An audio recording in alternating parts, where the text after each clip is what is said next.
بسم اللہ الرحمن الرحیم۔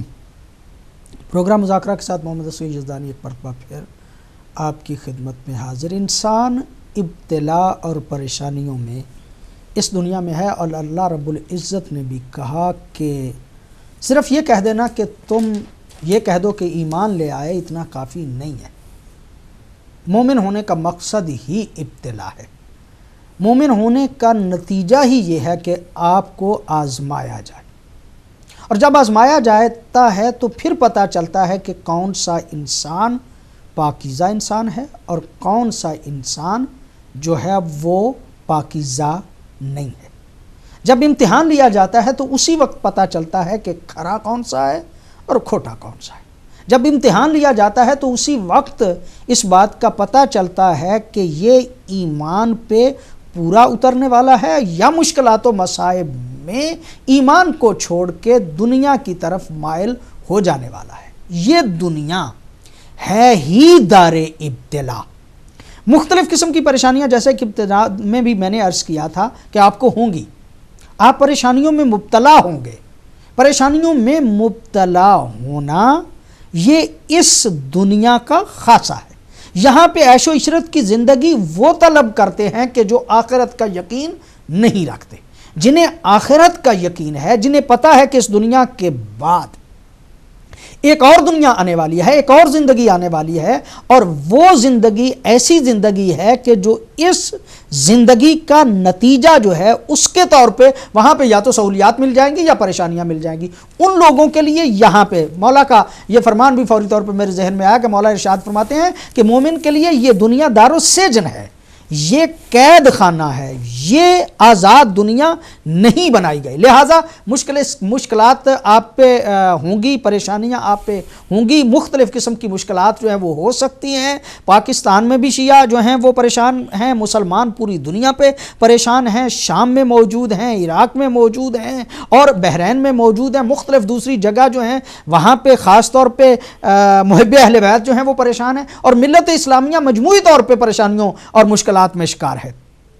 مشکلات و پریشانیاں کس کس قسم کی ہو سکتی ہیں، کتنے اس کے رنگ ہیں، یہ پوچھیں گے ہم جناب علامہ فدا بخاری صاحب سے۔ جناب قبلہ بخاری صاحب۔ جی بہت شکریہ جی۔ آزمائش جو ہیں وہ مختلف رنگ ہیں اس کے۔ مومنین کی کوئی جماعت ایسے معاشرے میں محصور ہو جاتی ہے جو ہر جہت سے آلودہ مفاسد ہے۔ اس معاشرے میں مومنین کو ہر جانب سے جو ان کی خاص کلچر، ثقافت یا وہ ثقافت ہے وہ اس کو گھیر لیتی ہے۔ ایسے میں ان کو خود اپنے مذہب کی، کلچر کی اور اپنے جو قدریں ہیں ان کو بحال رکھنا یہ خود ایک امتحان ہوتا ہے۔ جیسا کہ جتنے بھی مسلمان آئے ہوئے ہیں ان ممالک میں کہ جہاں کہ جو اپنا ایک کلچر ہے، ثقافت ہے، تو جو چیزیں اسلام کے مخالف نہیں وہ تو اپنانے میں کوئی حرج نہیں ہے، جو کہ پوری دنیا میں ایک چیز ہوتی ہے۔ لیکن اگر وہ ایسی چیزیں ہیں کہ جو اسلام سے متصادم ہیں تو ظاہر ہے کہ یہ ایک مومنین کا پھر امتحان ہو رہا ہے، تو اس میں اس کو پورا کرنا چاہیے کہ اپنے آپ کو یعنی دوسروں کے رنگ میں رنگنا نہیں چاہیے۔ دوسری یہ بھی ہو سکتا ہے کہ کبھی مومنین کی جو جماعت ہے وہ بھوک میں، افلاس میں اور غربت میں وہ زندگی گزار رہے ہیں، اگر وہ اپنا وہ سرمایہ جس کی وجہ سے وہ غربت میں زندگی گزاریں، اگر اس ایمانی قوت کو یا اس چیز کو چھوڑ دیں تو ان کے دن پھر سکتے ہیں۔ تو ظاہر ہے یہ بھی ان کے لیے ایک بہت بڑی پھر آزمائش بن جاتی ہے کہ آیا وہ جس وجہ سے ان پر ظلم کیا جا رہا ہے، جیسے یہی بات کہ اگر ہم چھوڑ دیں اہل بیت اطہار کا دامن اس طرح سے جس طرح رسول پاک نے فرمایا کہ تھامے رکھو، ویسے تو سارے لوگ دعویٰ کرتے ہیں کہ بھی ہم بھی محبت کرتے ہیں، لیکن یہ ہے کہ محبت کرنے کی وجہ سے جو ظلم کا شکار بن رہے ہیں، جن پر طرح طرح کے ظلم ڈھائے جا رہے ہیں، وہ ملت جعفریہ جو ہے وہ جو اہل بیت اطہار کا دامن تھامے ہوئی ہے۔ تو یعنی کبھی ایسا بھی ہوتا ہے کہ وہ چیز ان کے لیے باعث امتحان ہوتی ہے، اور کبھی اس کے برعکس بھی ہو جاتا ہے۔ یہ کال ہے جی السلام علیکم۔ السلام علیکم۔ آپ دونوں علماء کی خدمت میں پہلے سلام عرض کرتا ہوں. وعلیکم میرے بھائی کون کہاں سے؟ جی علیکم جی السلام. نجم الحسن عرض کر رہا ہوں قبلہ. جناب علی قبلہ مولانا، ماشاءاللہ ماشاءاللہ. چلیے آپ کال کے ذریعے سے تشریف لائے، انشاءاللہ اگلے پروگرام میں آپ خود بھی تشریف لائیں گے. جی فرمائیے. انشاءاللہ انشاءاللہ. پہلے آپ دونوں بزرگوں کی خدمت میں سلام عرض کرتا وعلیکم ہوں. السلام جناب ورحمۃ علی. اللہ. اور ماشاءاللہ بڑا اچھا گفتگو فرمائی ہے. میں نے کہا کچھ حصہ میرا بھی میں حاضر ہو جاؤں. بنیادی طور پہ مشکلات، پریشانیاں، ابتلاعات دو طرح کی ہیں. ایک تو وہ ہے جو کہ اللہ نے فرمایا ہے، اللہ کی سنت ہے. فرماتا ہے ان فی ذلک لآیات وان کنا لمبتلین، یقیناً ہم آزمائیں گے. اور اللہ نے جس بھی مخلوق کو پیدا فرمایا ہے اس کی آزمائش ضروری ہے تاکہ خبیث کو طیب سے جدا کرے، تاکہ میں اپنے موجودہ لوگ جو بعض اصطلاحات سے آگاہ ہیں وہ اصطلاح بھی عرض کروں کہ اللہ کی طرف سے جو آزمائش ہے بیسیکلی ریسائکلنگ ہے، کہ انسان کے اندر جو مشکلات ہیں، انسان کے جو گناہ ہیں، انسان کی جو اندرونی آلائشیں ہیں، ان کو پاک کرنے کے لیے اللہ تعالیٰ جو ہے وہ آزماتا ہے. اور یہ بہرحال دنیا ہے ہی آزمائش کی جائے گا. امیر المومنین فرماتے ہیں لدو للموت وابنو للخراب، ولادت کرو، پیدا کرو مرنے کے لیے، موت کے لیے، اور بناؤ خرابی کے لیے. یہ زمین ظاہر ہے کہ جب سے اللہ نے خلق فرمائی ہے کئی نسلیں، کئی انسان آئے ہیں، امتحانات کے مختلف مراحل سے گزر کے گئے ہیں. وہ بڑی معروف ایک وہ شعر کا ایک حصہ بھی ہے کہ اپنا کیا کہتے ہیں کہ رنگ لاتی ہے حنا پتھر پہ پس جانے کے بعد. سبحان اللہ. تو یہ واقعاً زندگی جو ہے سراسر انسان مشکلات کے بعد جو ہے وہ کامیابیوں کی طرف بڑھتا ہے. دوسری طرح کی جو مشکلات ہیں وہ بیسیکلی وہی ہیں جس کو قرآن نے بھی بیان فرمایا ہے یا حدیث میں بھی بیان کیا گیا ہے. وہ بمثابت ایدیہم، اید الناس ہے، کہ انسان جب اپنی اجتماعی، معاشرتی کیا کہتے ہیں فرائض سے غفلت کرتا ہے تو ایسی آزمائشیں قوموں پہ آ جاتی ہیں. جیسا کہ حدیث میں یہ خصوصاً جو امر بالمعروف اور نہی عن المنکر کی بحث ہے کہ جب انسان ہم اجتماعی فریضوں سے غافل ہو جاتے ہیں. اور یہ فکر متاسفانہ بہت افسوس ہے کہ ابھی اسلامی معاشرے میں ہمارے ذہنوں کے اندر موجود ہے، اور خصوصاً یہ جدید تمدن کی تعلیمات نے انسان کو ایک دوسرے سے بالکل جدا کر کے رکھ دیا ہے. اب یہ فکر بالکل رائج ہے کہ ہمیں کیا جی، یہ دوسروں پہ آ رہی ہے. یا مثلا یہاں کے بچے کہتے ہیں I don't bother, I don't care. نہیں، یہ دین جو ہے آپ کو کیئر اور بادر کی تعلیم دیتا ہے.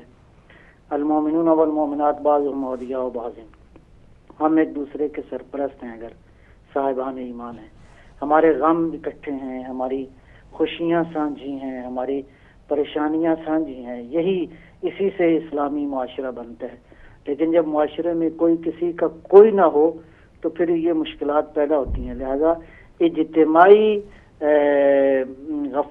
فرائض کی غفلتوں سے بھی جو ہے وہ یہ مسائل پیدا ہوتے ہیں. اسی لیے وہ قرآن نے ایک اور جگہ ارشاد فرمایا ہے وَلَوْلَا دَفْعُ اللَّهِ النَّاسِ بَعْضُهُمْ بِبَعْضٍ لَهُدِّمَتْ صَوَامِعُ وَبِيَعٌ وَصَلَوَاتُ وَمَسَاجِدُ وَيُذْكَرُ فِيهَا اسْمُ اللَّهِ.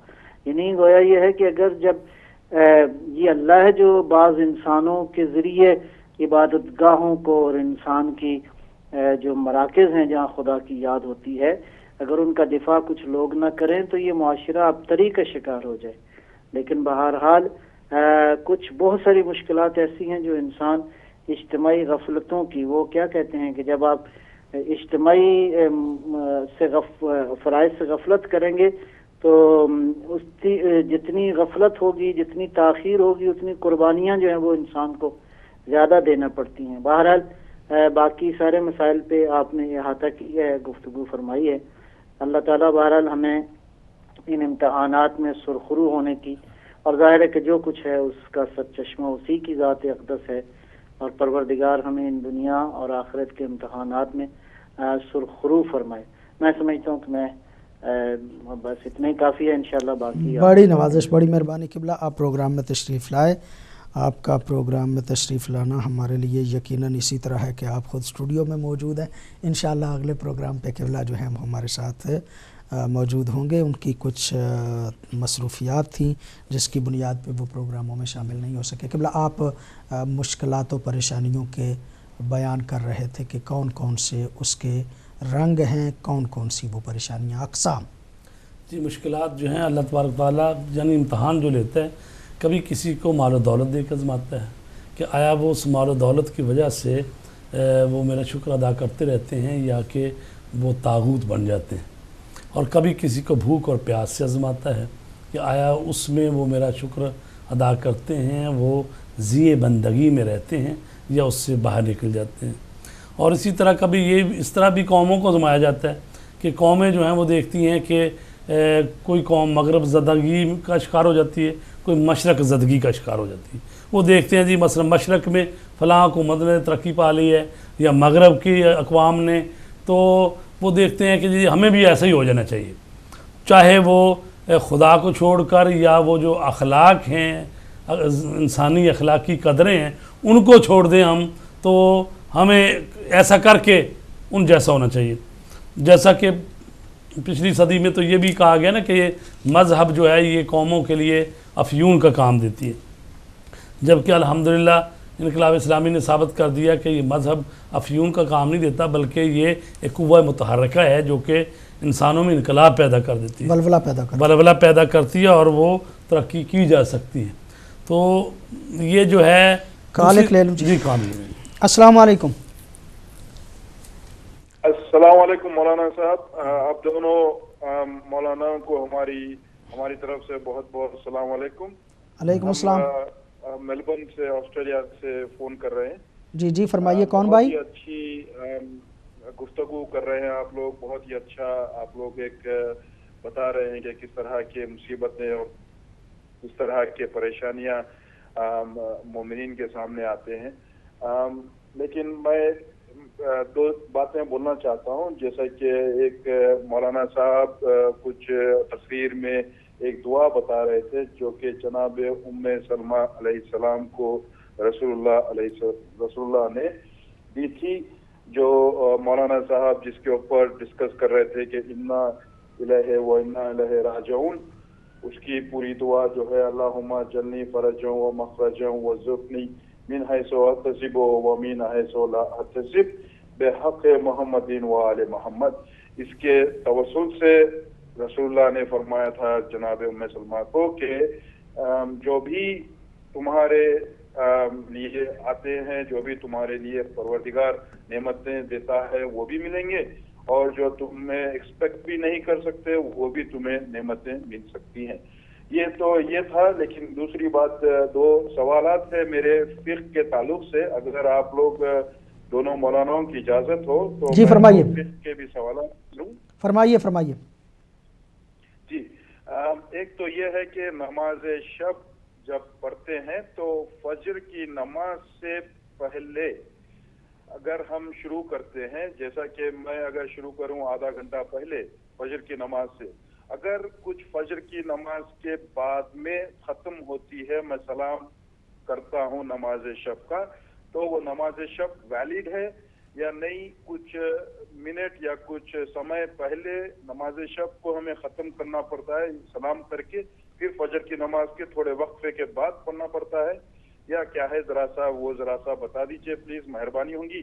اور ایک دوسرا سوال یہ تھا کہ جو ہم خاک شفا پہ سجدہ کرتے ہیں وہ تو ہمارے لیے بہت ہی پاک نعمت ہے ہمارے لیے پروردگار کی، جس پہ ہم سجدہ کرتے ہیں، وہ تو ایک بات ہے. لیکن دوسری بات یہ ہے کہ اگر ہمیں کبھی سجدہ خاک شفا میں نہیں ملتا ہے تو لوگ جو ہے وہ پیپر پہ یا ٹیشو پیپر پہ یا پھر لکڑی پہ یا پھر پتے پہ سجدہ کرتے ہیں. تو کیا یہ کچھ ہمارے لیے کچھ ایکسٹریم نہیں ہو جا رہا ہے کہ اگر خاک شفا نہیں ہے تو رسول اللہ جس طرح سے خاک پہ کرتے تھے اسی طرح سے خاک پہ کر سکتے ہیں، یا خاک بھی نہیں ہے تو لکڑی لینا ضروری ہے یا پتا لینا یا ٹیشو پیپر لینا ضروری ہے؟ ذرا اس پہ ذرا سا بتا دیجیے. بڑی نوازش، بڑی مہربانی، شکریہ جی، بڑی نوازش. قبلہ قبل اس کے کہ ہم کچھ اور گفتگو کریں، یہ بھائی جو ہیں نصریہ سے تھے، ان کے دو سوال. ایک تو نماز شب اگر شروع کر لی جاتی ہے اور فجر کی اذان ہو جاتی ہے، اصل میں وہ کہنا یہی چاہ رہے تھے کہ نماز فجر کا ٹائم جو ہے وہ شروع ہو جاتا ہے اور نماز شب جو ہے اس کی ابھی کچھ تعقیبات باقی رہتی ہیں یا کچھ رکعات باقی رہتی ہیں، تو وہ بعد میں بھی اس اذان کے بعد بھی پڑھ سکتا ہے یا پہلے ہی اس کا ختم ہونا ضروری ہے؟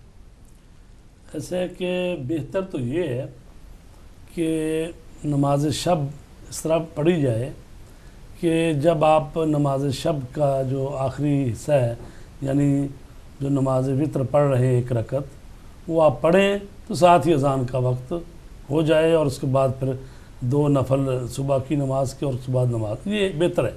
لیکن اگر ہو بھی گیا ایسا کہ بھئی کسی وقت ایسا ہو گیا کہ بھئی 2-3 منٹ 4 منٹ آپ لیٹ ہو گئے اور وہ صبح کی نماز کا وقت داخل ہوگا، تو کوئی حرج نہیں، آپ اس کو نماز شب کو ختم کر لیں اور اس کے بعد نفل پڑھیں. اور تو اصول یہ ہے، اصول یہ ہے کہ فجر کی نماز کیونکہ ٹائم تو مڈ نائٹ کے بعد نماز شب کا شروع ہو جائے گا.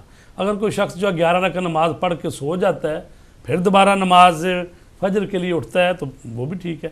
لیکن جو کہا گیا ہے کہ بہتر یہ ہے کہ نماز شب کو صبح کی نماز کے ساتھ متصل کر دیا جائے، یعنی ادھر وہ نماز شب آپ نے پڑھ لی اور ساتھ ہی نماز کا وقت ہو گیا، قریب جا کے پڑھنا چاہیے. اور دوسری بات وہ فرما رہے تھے خاک شفا کے حوالے سے کہ خاک شفا پہ سجدہ کرنا ظاہر ہے ہمارے ہاں مستحب ہے، اور نماز خاک شفا اگر نہیں ملتی تو پھر وہ پیپر لینا، لکڑی کا کوئی حصہ لینا. کال میں لے لوں جی، اس کے بعد بات کرتے ہیں. السلام علیکم. السلام علیکم. علیکم السلام. کون بھائی کہاں سے جی؟ میں اعجاز حسین میر انڈیا جموں کشمیر سے بول رہا ہوں. جی میر صاحب. ہاں جی، میں مولانا صاحب سے بات کرنا چاہتا ہوں. جی آپ کر رہے ہیں بات، فرمائیے کیا حکم ہے میر صاحب؟ مولانا صاحب السلام علیکم. علیکم السلام ورحمۃ اللہ. میں جموں کشمیر سے بول رہا ہوں، انڈیا پولیس سے. جی جی فرمائیے. مولانا صاحب بات ایسے ہے کہ آپ کی گفتگو سن کے بہت بڑی اچھی گفتگو ہے ماشاءاللہ. میں جناب سے تھوڑا سا کہنا چاہتا ہوں کہ ہمارے ادھر پاکستان میں بڑی شیعوں کو مار رہے ہیں وہ، اور یہ مسلمان وہ کیسے مسلمان ہے، کس قرآن کو یہ مانتے ہیں اور کس قرآن کے عمل پہ وہ چلتے ہیں، اور کیا وہ یہ کیسا کام کر رہے ہیں. ہمیں تو بہت دکھ ہے، صدمہ ہے. شکریہ جناب، شکریہ جناب. جی خاک شفاق نہیں ملتی، موجود نہیں ہے، تو پھر بھی کیا ضروری ہے کہ کسی پتے پہ، ٹیشو پہ، پیپر پہ یا لکڑی کے کسی سجدہ گاہ پہ سجدہ کیا جائے؟ یعنی اتنا کیوں؟ ایسا ہے کہ رسول پاک صلی اللہ علیہ وآلہ وسلم نے فرمایا ہے نا کہ سجدہ جو ہے وہ مٹی پہ کیا جائے، یہ افضل ہے. اگر مٹی نہ ملے تو پتھر پہ کر لیں، پتھر نہ ہو تو اس پر لکڑی پہ کر سکتے ہیں، سنگ مرمر پہ کر سکتے ہیں. یعنی زمین سے جو چیزیں زمین پر یا زمین سے اگنے والی چیزوں پر جو کھانے پینے پہننے کے استعمال نہ ہیں ان پر نہیں ہوتا. باقی جو زمین پر اور زمین سے متعلقہ جو چیزیں جو الات لیا الارض مسجدا خاک شفا جو ہے وہ بھی کربلا کی مٹی یا کسی اور مدینے کی مٹی ہو یا کہ کسی امام کے روضہ اقدس کی مٹی ہو، یعنی اس کو ترجیح حاصل ہے، چونکہ زمین میں بھی تو زمینوں کو ترجیح حاصل ہے، اور اگر کربلا کی ہو تو وہ تو ائمہ طاہر نے فرمایا 70 گنا آپ کی ثواب بڑھ جاتا ہے. السلام علیکم. السلام علیکم. علیکم السلام. کون بھائی کہاں سے جی؟ مولانا صاحب میں نثار شاہ بول رہا ہوں برمنگھم سے. جی شاہ صاحب. مولانا صاحب سوال تو آج کے ٹاپک کے لحاظ سے نہیں ہے، لیکن کچھ دوست ہیں انہوں نے یہ سوال کافی دن سے مجھ سے پوچھا ہے کہ نبی پاک صلی اللہ علیہ وسلم نے اپنی زندگی میں کبھی بھی کسی کے مرنے پہ فاتحہ نہیں پڑھی، نہ ہی کسی کے گھر گئے، نہ ہی قبر پہ کبھی بھی انہوں نے فاتحہ نہیں پڑھی، اور یہ صحیح نہیں ہے. تو آپ پلیز کسی حدیث کا کوئی دے دیں حوالہ، اسپیشلی اگر بخاری شریف یا جس میں ہمارے دوسرے بھائی جن کتابوں کو مانتے ہیں ان کا کوئی حوالہ ایک دے دیں. جی شکریہ، مہربانی جی. جی یعنی جو الات لیا الارض مسجدا و طہورا، اللہ رب العزت نے کالر ایک اور میرے ساتھ. جی السلام علیکم. السلام علیکم. السلام سلام عرض ہے یزدانی صاحب اور مولانا صاحب کو. جی کون بھائی کہاں سے؟ جی جی میں محسن رضا بات کر رہا ہوں مانچسٹر سے. جی رضا بھائی. جی میرا مختصر سوال ہے کہ یہ جو ٹاپک آپ نے رکھا ہے امتحان الہی، اس سے ریلیٹڈ ہے کہ یہ جو امتحان الہی ہے اس کا تعلق صرف فکر سے ہے جو پر یقین رکھتے ہیں، یا دوسرے غیر مسلم یا وہ بھی جو امامت پہ یقین نہیں رکھتے؟ یعنی یہ جو لفظ ہے یہ کس پہ سب پہ آتا ہے یا صرف اسپیشلی مذہب اہل بیت یا مذہب حقہ پہ آتا ہے؟ یہ ذرا اس کو تھوڑا سا بیان کر دیجیے گا. شکریہ، بڑی مہربانی. السلام علیکم. وعلیکم السلام. جی فرمائیے بہن، کون سا ہے، کہاں سے؟ میں مسز رضی بات کر رہی ہوں لنکن شہر سے. میں نے ایک تو یہ پوچھنا تھا کہ جیسے اگر عربی میں لکھتے ہیں ہم مطلب حضرت محمد کا نام یا حضرت علی کا نام تو اس کا تو مطلب تعظیم ہوتی ہے، تو کیا اگر ہم انگلش میں لکھیں محمد یا علی تو اس کی بھی اسی طرح ہی کیا تعظیم کرنی ہوتی ہے ان ناموں کی جیسے عربی میں لکھے ہوئے نام کی کرنی ہوتی ہے؟ اور دوسرا میں نے پوچھا تھا جیسے پاکستان میں آ رہا ہے کہ حج کا نا انہوں نے کوٹا کم کر دیا سعودی حکومت نے کہ یہ تعمیر کریں، تو کیا اس کی واقعی حقیقت ہے کہ یہ سعودی حکام جو ہیں مطلب واقعی تعمیر کے چکر میں حاجیوں کی تعداد کم کر رہے ہیں یا اس کی کوئی اور ریزن ہے؟ ٹھیک ہے، کوئی اور وجہ ہے؟ شکریہ. ٹھیک ہے جی.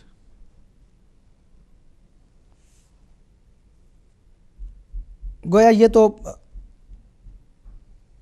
السلام علیکم.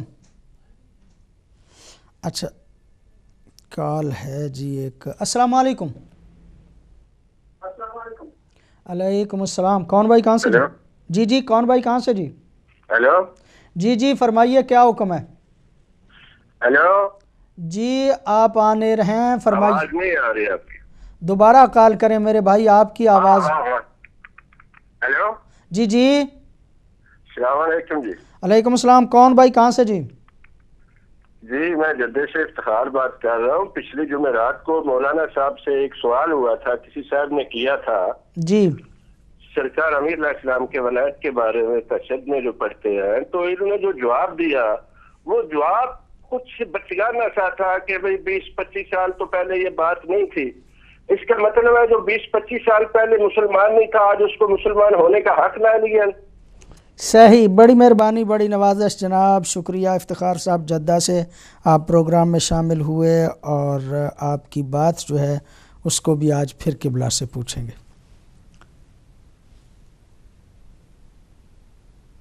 یہ تو بات آپ نے جواب دے دیا کہ خاک شفا پہ پیغمبر گرامی صلی اللہ علیہ وآلہ وسلم نے ارشاد فرمایا جو رسول پاک مٹی پہ سجدہ کرتے تھے یا مسجد نبوی میں بعد میں چھوٹی چھوٹی بریک بجری سی نا وہ فرش بنا دیا گیا تھا تو اسی پر سجدہ کر لیتے تھے. اور مٹی پہ سجدہ کرنا سب سے زیادہ مستحب ہے. اور باقی جو بات ہے کہ باقی کسی چیز پہ کیوں ٹیشو پہ کیوں، یہ وہ دو چیزیں آپ نے بیان تو کی. یہ ہے نا جب مٹی نہیں ہے آپ کے پاس یا قالین بچھا ہوا ہے تو قالین پہ تو کپڑے پہ تو سجدہ ہوتا نہیں ہے. مطلب دو چیزیں آپ نے بیان کی کہ کھانے اور پہننے والی چیزیں، کھانے پینے اور پہننے والی چیزوں پہ سجدہ نہیں ہوتا ہے. مثلا عام پتوں پہ سجدہ ہو جائے گا، جو سلاد کے پتے ہیں جو کھانے کے کام آتے ہیں ان پر سجدہ نہیں ہوگا. نہیں، وہ جو پتے رکھتے ہیں یا ٹیشو رکھتے ہیں وہ رکھتے ہیں ہم اس وجہ سے کہ وہاں پہ قالین پڑا ہوا ہے. قالین پڑا ہوا ہے یا مطلب وہ جو سجدہ گاہ جو ہے یا ہمارے پاس لکڑی کیا وہ لکڑی نہیں کا پیس نہیں ہے مثلا. چلیں کالر ایک اور میرے ساتھ ہیں. جی السلام علیکم. وعلیکم السلام قبلہ. علیکم السلام ورحمۃ اللہ. صاحب کو السلام علیکم. جی وعلیکم السلام. قبلہ آپ کو یاد ہوگا کہ میں نے میرا خیال ہے 2 ہفتے پہلے آیا بنی اسرائیل کی 110 نمبر آیت کا آپ سے تفسیر پوچھی تھی اور یہ میں نے کہا تھا کہ یہ 2 معتبر راویوں سے روایت کی گئی ہے اور یہ تفسیر برہان میں موجود ہے. وہ راوی کون سے ہیں کہ سرکار کو کیوں حکم ہوا کہ نہ اونچی آواز سے اور نہ اتنی مدھم آواز سے آپ اپنی نماز ادا کریں، بیچ کے وزن پہ رکھیں. تو دوسرا یہ بات ہے کہ شاہ صاحب مجھے یہ بتا سکتے ہیں کہ کسی بھی مجتہد نے یہ کہا ہو کہ اس کا مطلقاً پڑھنا جائز نہیں، یا یہ کہتے ہیں کہ اس کو ورود کے لحاظ سے نہ پڑھا جائے تشہد میں. تو بات یہ ہے کہ جب رسول اللہ کی رسالت ہی قائم نہیں رہتی ولایت علی کے بغیر تو مولانا صاحب کی نماز کیسے قائم رہ جاتی ہے؟ ایک سوال. اور دوسرا سوال میرا یہ ہے شاہ صاحب سے اور آپ سے کہ سرکار کو یہ حکم ہوا اللہ تعالیٰ کی طرف سے کہ آپ کی بیویاں جو ہے امت کی مائیں ہیں. ماں کی حرمت ایسے ہی ہے جیسے خالہ کی ہے, پھوپھی کی ہے, بہن کی ہے, بیٹی کی ہے, تو اسپیشلی مائیں ہی کیوں کہا گیا؟ کیوں نہیں کہا گیا کہ خالہ یا پھوپھی یا بہن؟ تو اس میں کیا راز ہے؟ شکریہ جی. بڑی نوازش, بڑی مہربانی جناب. میرے خیال میں کالیں جو ہیں وہ بند کر دی جائیں, اس لیے کہ کالیں کافی آ گئی اور ہم چاہتے ہیں کہ گفتگو بھی کسی حد تک ہو. تو وہ بات بار بار ہم جا رہے تھے سجدہ گاہ کے حوالے سے کہ دو چیزوں پہ سجدہ فقہ جعفریہ میں نہیں ہوتا, ایک وہ کہ جو کھانے پینے والی چیزیں ہوں اور دوسری وہ کہ جو پہننے والی چیزیں ہوں. تو ہم جو لکڑی رکھتے ہیں, ٹیشو رکھتے ہیں اور کچھ اس قسم کی چیزیں رکھتے ہیں, وہ اس لیے رکھتے ہیں کہ یا تو عام جگہ پر نماز پڑھی جائے تو کپڑا بچھا لیا جاتا ہے, یا یہ کہ وہ جو اسپیشل نماز جائے نماز پڑھنا ہوتا ہے وہ بچھا لیا جاتا ہے, تو اس پہ یہ رکھنا ضروری ہے. اگر مٹی پہ پڑھ رہے ہیں یا کسی سبزے پہ پڑھ رہے ہیں, مثلا آپ کسی گراؤنڈ میں پڑھ رہے ہیں, تو وہاں پہ کسی چیز کی ضرورت نہیں ہے, آپ مٹی پہ کریں, وہ زیادہ بہتر ہے بنسبت ان تمام چیزوں کے. اور اگر مثلا فرض کریں کہ وہ کسی کا لان ہے اور اس میں پڑھ رہے ہیں اور وہاں پہ سبزہ ہے, تو اس پہ بھی نماز پڑھی جائے تو کسی چیز کے رکھنے کی ضرورت نہیں ہوتی. یہ چیزیں ہم رکھتے ہیں وہاں پہ جہاں پہ کوئی کپڑا پڑا ہوا ہو, جائے نماز پڑا ہوا ہو یا کوئی اور چیز. ویسے نماز جو ہے وہ بہتر یہ ہے کہ خاک پہ جو ہے وہ پڑھی جائے. یہ تو بات آپ نے فرما دی. اور پھر انڈیا سے ایک ہمارے بھائی تھے اور وہ فرما رہے تھے کہ شیعوں کو پاکستان میں بہت زیادہ مارا جا رہا ہے اور ہمیں بہت زیادہ دکھ ہوتا ہے. ظاہر ہے انڈیا میں بیٹھا ہوا مسلمان یہ دیکھتا ہے کہ علیحدہ پاکستان ہوا, مسلمان کو مسلمان مار رہا ہے, تو اسے تو دکھ ہوگا ہی. اور شاید یہی وجہ ہے کہ وہاں پہ اب تحریکیں جو ہیں انڈیا میں وہ بھی مسلمانوں اسلام کے نام پہ کوئی زیادہ جو ہے وہ نہیں اٹھتی. وہ دیکھتے ہیں کہ جنہوں نے علیحدہ ہوئے تھے وہاں پہ مسلمانوں کا کیا حال ہے. وہ یہ پوچھ رہے تھے کہ یہ کیسے مسلمان ہے کہ جو مسلمان کو قتل کر رہے ہیں. جی کئی دفعہ ہم کہہ چکے ہیں کہ مسلمانوں نے جن سے دین لیا ہے نا, چونکہ ان لوگوں نے یہ کام کیے ہیں جس کی وجہ سے مسائل کھڑے ہوئے. اگر رسول پاک کے بعد رسول پاک جن کو چھوڑ کے گئے تھے قرآن کے ساتھ اہل بیت کو, اگر اہل بیت سے دین لے لیا ہوتا, وہ جو صحیح قیادت ہے الہی قیادت, تو اس کو مان لیا ہوتا, معصوم کی عصمت کا اقرار کر کے امامت اور لیڈرشپ ان کو دے دی جاتی, تو آج یہ دن نہ دیکھنے پڑتے.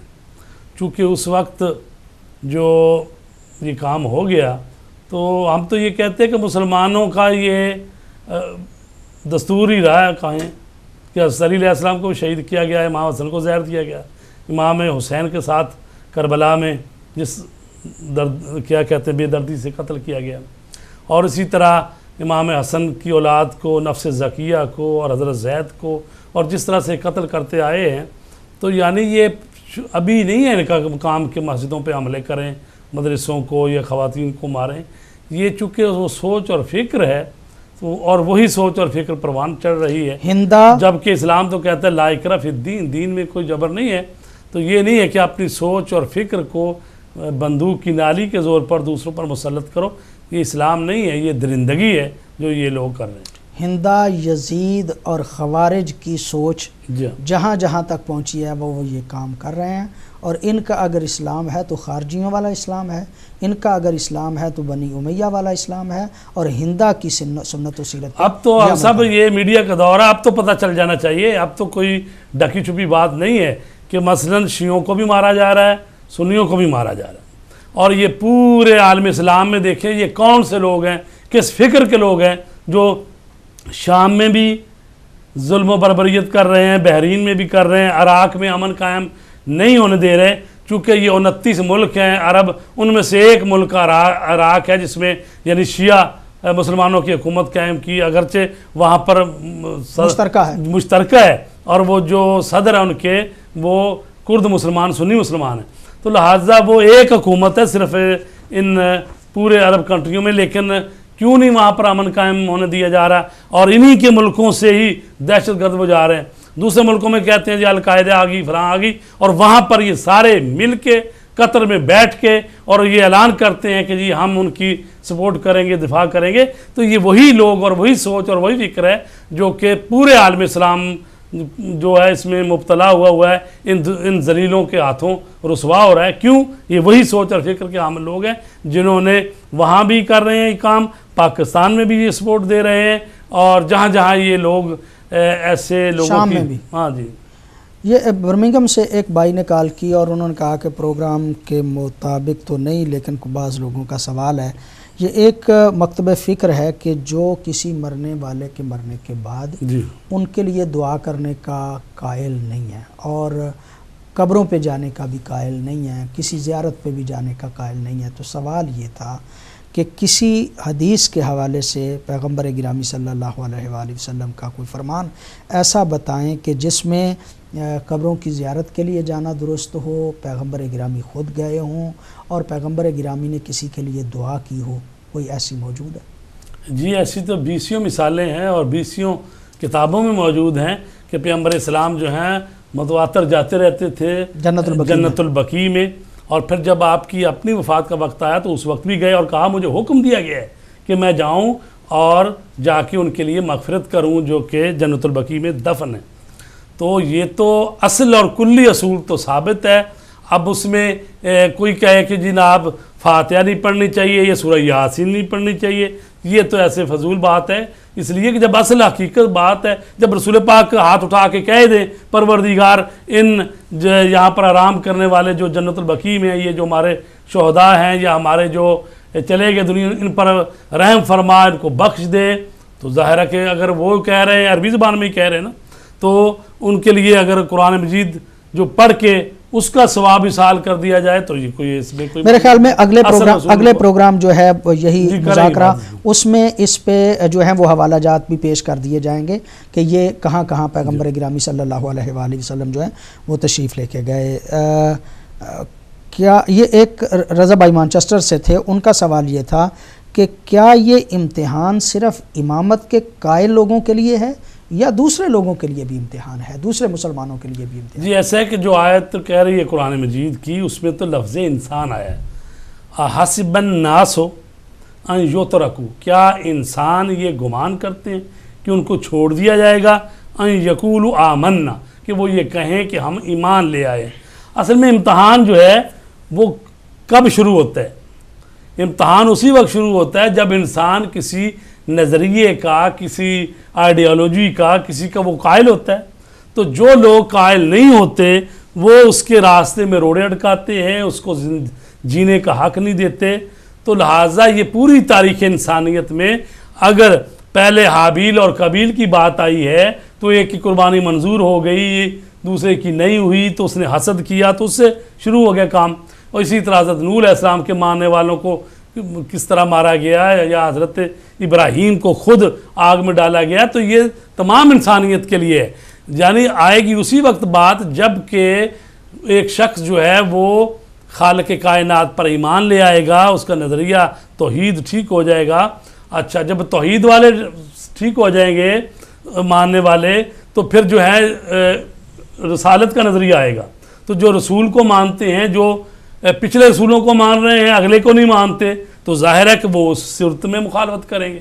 اسی طرح جو مسلمان ہو گئے ہیں، توحید بھی مان گئے، وہ رسالت بھی مان گئے، اب وہ نظریہ امامت پر جب آئے گی بات، اس کو نہیں مانتے، تو جو مان رہے ہوں گے پھر ان کے راستے میں وہ رکاوٹ کھڑی کریں گے۔ تو یہ ایک تو مسلسل سلسلہ ہے اور رکنے والا یہ نہیں ہے۔ ہم یہ نہیں کہتے کہ دوسروں کا امتحان نہیں ہو رہا، انسان جو ہے ہوتا ہے، اس سب انسان کا جس کو عقل و شعور دی ہے اللہ تبارک تعالیٰ نے، اس کا امتحان لینا ہے اور لے رہا ہے۔ جتنا کسی کا ایمان پختہ ہے اتنا ہی اس کا امتحان زیادہ ہے۔ صاحبان ایمان جو ولایت و امامت کے قائل ہیں، چونکہ وہ پہلی دو منزلوں کو تو پار کر رہے ہیں، چکے ہیں، ان کا اب تو امتحان تیسری پر پہنچے، امامت پر پہنچے ہوئے ہیں۔ مسز رضوی نے سوال کیا کہ پیغمبر گرامی کا اسم گرامی، امیر المومنین کا، یا عمومی مسئلہ یہ کہ اللہ اور معصومین کا نام جو ہے اس کی تعظیم واجب ہے، اگر وضو کے بغیر ہاتھ لگایا جائے تو وہ حرام ہے، لیکن اگر وہی نام جو ہیں وہ انگلش میں لکھے ہوئے ہیں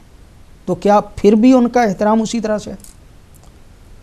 ایسا ہے کہ جب لفظ جو ہیں وہ لکھے گئے ہیں انگلش میں ہوں یا اردو میں ہوں یا عربی میں ہوں، اگر وہ واقعاً جو لکھے گئے ہیں اللہ کے لیے لکھا گیا لفظ، وہ یہ رسول پاک کا رسول پاک کے لیے یا آیت لکھی ہے یا پنجتن پاک کے نام لکھے ہیں، تو ان کو بغیر وضو سے مس کرنا جائز نہیں۔ لیکن وہی نام اگر کسی لیکن بندے اگر کا وہی نام جو ہے کسی، مثلا میرا نام ہے فدا حسین، اب کسی نے لکھا ہو فدا حسین، بخاری صاحب نے امام حسین علیہ السلام کی مجلس پڑھی جس میں اللہ کی صفات بیان کرے گی، محمد و آل محمد کا ذکر کیا گیا، اب ایک شخص جو ہے بغیر وضو کے ہے، وہ میرے نام پر تو ٹچ کر سکتا ہے، فدا حسین پر، میرا نام ہے فدا حسین، لیکن اگلے جو الف ہیں امام حسین اور محمد و آل محمد، ان کو بغیر وضو کے ٹچ نہیں کر سکتا۔ لہذا لوگوں کے اپنے نام جو ہوتے ہیں وہ جو ہوتے ہیں اگرچہ ان کی نسبت سے ہم نے رکھے ہوتے ہیں، لیکن وہ تقدس وہ نہیں پاتے کہ اب ان پر علیہ السلام، بعض لوگ ہوتے ہیں